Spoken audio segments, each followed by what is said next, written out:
Good morning class. আজকে আমরা কালকের ক্লাসে আমরা পড়েছিলাম কি আমরা পড়েছিলাম যে নর্মাল প্রবাবিলিটি কার্ভ।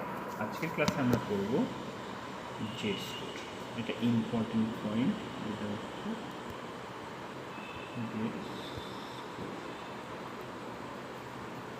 একটা ইম্পর্টেন্ট টপিক। আচ্ছা, জেড স্কোরে যদি ইন্ট্রোডাকশন দিতে চাই তাহলে হচ্ছে বলা যায় যে বিজ্ঞানী এডওয়ার্ড আল্টম্যান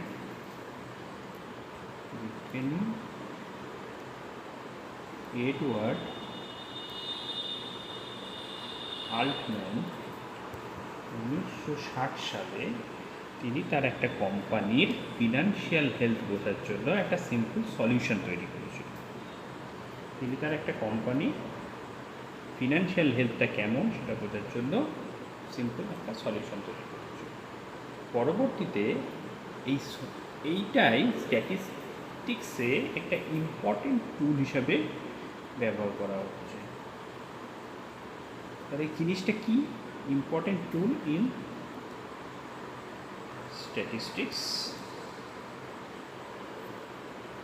তাহলে জেড স্কোরকে যদি আমি ডেফিনিশন হিসাবে বলতে চাই তাহলে আমি দিতে পারি যে একটা অবজারভেশন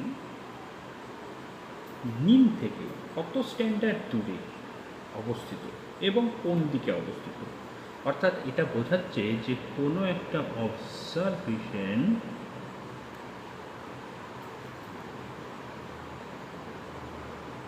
মিন থেকে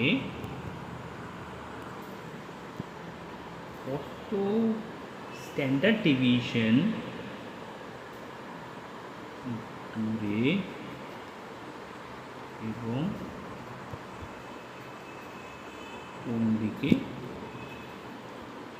অবস্থিত, এটা এক্সপ্লেন করছি। তাহলে এটাকে আমরা যদি একটা এক্সাম্পলের আকারে নিই, তাহলে ধরো একটা এক্সামে একটা ছাত্র 80 পেয়েছে। কত পেয়েছে? একজন স্টুডেন্ট 80 পেয়েছে। তাহলে এই শুধু 80 নাম্বারটা জানলে বোঝা যায় না যে সেই ছাত্রটা কতটা ভালো করেছে।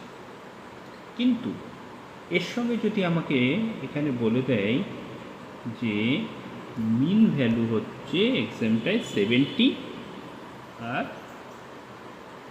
স্ট্যান্ডার্ড ডেভিয়েশন হচ্ছে 5, তাহলে আমি এই ডেটাগুলো থেকে আমি বুঝতে পারবো যে ছাত্রটা গড়ের থেকে অনেকটা ভালো করেছে। তাহলে এই যে তুলনাটা, এই তুলনাটাই আমার জেড স্কোর দিয়ে প্রকাশ করা হয়। বুঝতে পারলাম? তাহলে জেড স্কোরের সঙ্গে যদি আমি নর্মাল প্রবাবিলিটি কার্ভ বোঝাই, একটা নর্মাল প্রবাবিলিটি কার্ভে ডেটাগুলো কীভাবে অবস্থিত সেইটা বোঝায়। মিন থেকে ডেটাগুলো কতটা ছড়িয়ে আছে। জেড স্কোর দিয়ে ওই কার্ভেরই একটা অবজারভেশন বা একটা ডেটা মিন থেকে কত স্ট্যান্ডার্ড ডেভিয়েশন দূরে অবস্থিত এবং কোন দিকে অবস্থিত, অর্থাৎ ওপরে অবস্থিত না নিচে অবস্থিত, এটাকে ইমপ্লিফাই করছে। তাহলে জিনিসটা ক্লিয়ার হলো। তাহলে আমি যদি একে ম্যাথামেটিক্যালি প্রকাশ করতে চাই, তাহলে ম্যাথামেটিক্স দিয়ে আমি যদি প্রকাশ করতে চাই, এটা লিখতে পারি Z is equals to X minus mu by sigma, যেখানে এক্স হচ্ছে অবজারভেশন ভ্যালু,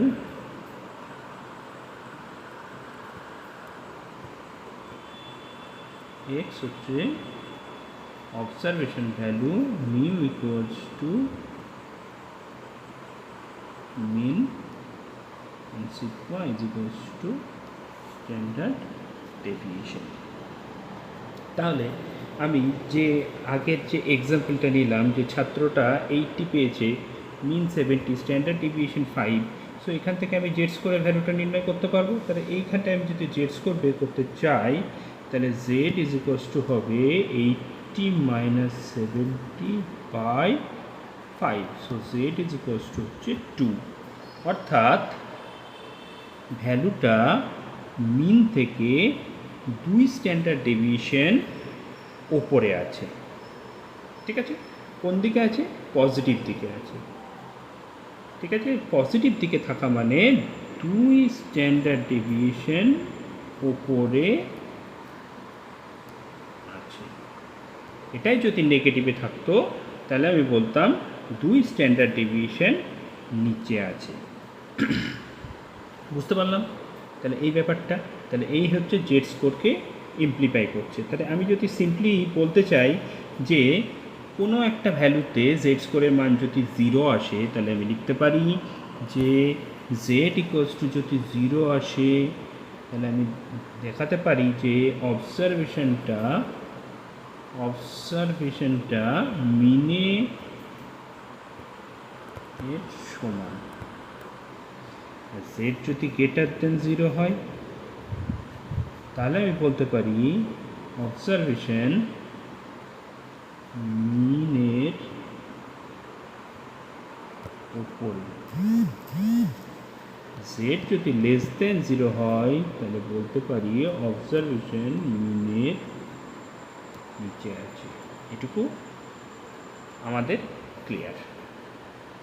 আর একটা জিনিসও আমাদেরকে ইমপ্লিফাই করে এখানটায়, যে জেডের ভ্যালু যদি আমরা মোটামুটি যদি লেস দেন 2 থাকে তাহলে বুঝতে হবে যে এটা একটা স্বাভাবিক ভ্যালু।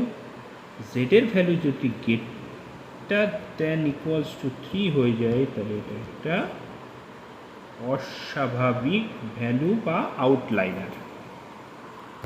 আর জেডের ভ্যালু যদি 2 থেকে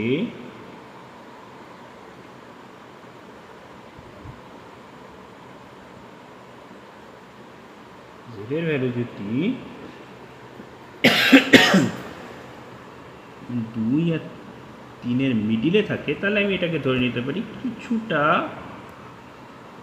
অস্বাভাবিক। ঠিক আছে, তাহলে এর ইমপ্লিমেন্টেশনটা কি? এর ইম্পর্টেন্স হচ্ছে এখান থেকে আমরা প্রবাবিলিটি নির্ণয় করতে পারবো।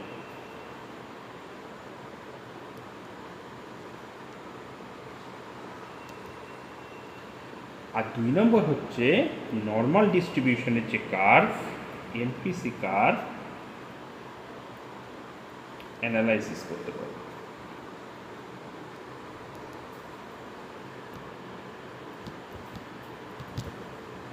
অর্থাৎ ওই কার্ভের একটা অবজারভেশন নিয়ে আমি তার জেড স্কোর বের করবো। সেই জেড স্কোর যদি পজিটিভে আসে তাহলে বুঝতে পারবো সে কত স্ট্যান্ডার্ড। জেড স্কোরের ভ্যালু যদি আমার পজিটিভ 1 পজিটিভ আসে তাহলে বুঝতে পারবো যে ভ্যালুটা হচ্ছে 1 স্ট্যান্ডার্ড ডেভিয়েশন হবে এবং সেটা ওপরে থাকবে। যদি জেড স্কোরের ভ্যালু হচ্ছে -1 আসে তাহলে সেটা নিচে থাকবে। So this is all about Z score. I think এটা তোমাদের সবার বোঝা গেছে। ঠিক আছে, জেড স্কোরের মান নেগেটিভও হতে পারে, কোনো ব্যাপার নেই। হ্যাঁ, নেগেটিভ হতে পারে। নেগেটিভ হলে জেড স্কোরটা অবজারভেশনটা নিচের দিকে থাকবে। ঠিক আছে, উপরে থাকবে না। তাহলে মেনলি নর্মাল ডিস্ট্রিবিউশনের সঙ্গে যদি এর রিলেশনটা বোঝাতে চাই, নর্মাল ডিস্ট্রিবিউশন একটা টোটাল অবজারভেশনগুলোকে গ্রাফিক্যালি রিপ্রেজেন্ট করে।